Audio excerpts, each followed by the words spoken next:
Sir सवाल आपसे ये है कि आपके हिसाब से टॉप 3 अगर मल्टी कैप फंड सुझाने हो आपको निवेश के लिहाज से तो कौन से हो सकते हैं?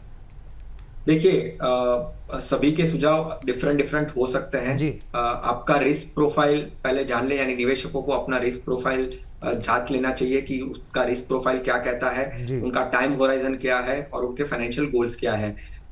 मेरे हिसाब से मैं पोर्टफोलियो स्ट्रक्चर करने के पॉइंट ऑफ व्यू से निपॉन इंडिया का मल्टी कैप फंड मैं सजेस्ट कर सकता हूं यहाँ पे। महिंद्रा मनुलाइफ का मल्टी कैप फंड भी मुझे काफी अच्छा लगता है ओवरऑल कॉम्पोजिशन के पॉइंट ऑफ व्यू से।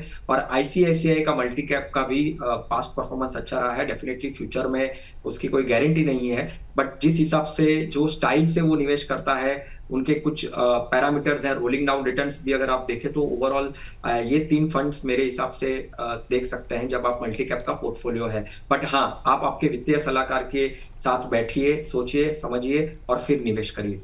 जी। ठीक है सर, तो मतलब आपकी तरफ से सर जो 3 फंड सजेस्ट हुए हैं वो हैं ICICI multi cap, Nippon India multi cap और महिंद्रा मनुलाइफ मल्टी कैप। जी। चलिए ठीक है सर। सर एक चीज़ और मैं जानना चाह रही थी कि जो बहुत नए इन्वेस्टर हैं जिन्होंने सपोज आज ही सिप करना शुरू किया है या फिर अभी पहला ही एक ही सिप गई है, अभी एक ही इंस्टॉलमेंट गई है सिप की, सर उनके लिए मल्टी कैप फंड एक तो कैसे रह सकते हैं, दूसरा उन्हें अपने पोर्टफोलियो में कितनी जगह, कितना एक्सपोजर मल्टी कैप फंड्स को देना चाहिए कि मतलब एक स्टेबिलिटी भी बनी रहे और रिटर्न के मामले में भी?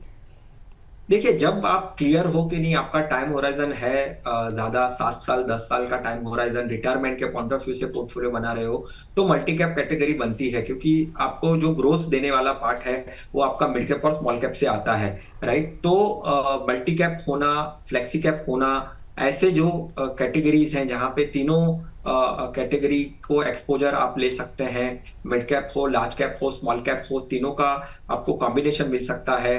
तो ओवरऑल अगर देखें तो कोई नया निवेशक है, पोर्टफोलियो बिल्ड कर रहा है, तो डेफिनेटली मल्टी कैप को अपने पोर्टफोलियो में रख सकता है। बट हाँ, रिस्क प्रोफाइलिंग बहुत ही इंपॉर्टेंट है। आप हाई रिस्क और high return, moderate risk high return expect कर रहे हैं तो मल्टी कैप में आप डेफिनेटली निवेश कर सकते हैं। ठीक है sir. Thank you so much sir, आपने तमाम सवालों के जवाब दिए हैं यहाँ पर, और हम लोग उम्मीद कर रहे हैं कि क्योंकि मल्टी कैप को लेकर बहुत सारे सवाल आते हैं दर्शकों के, तो आज आपके ज़रिए जो उनके मन में दुविधाएं होंगी वो शायद दूर होती हुई दिखी होंगी। सर धन्यवाद sir, thank you so much अपना कीमती समय देने के लिए। Thank you sir. शुक्रिया हर्ष, शुक्रिया दिव्या। Thank you sir. चलिए, तो एक ही फंड में लार्ज, मिड और स्मॉल कैप का स्वाद चाहिए अगर आपको, तो मल्टी कैप फंड है बेहतरीन ऑप्शन आप सभी के लिए। निवेश का समय भी है लेकिन सही रिसर्च और प्रोफाइल के साथ। बिल्कुल, यहाँ पर और सिप से शुरुआत कीजिए और दीजिए अपने पोर्टफोलियो को एक मजबूत संतुलन, और मिलते हैं अगले एपिसोड में और एक और स्मार्ट सिप की टिप के साथ।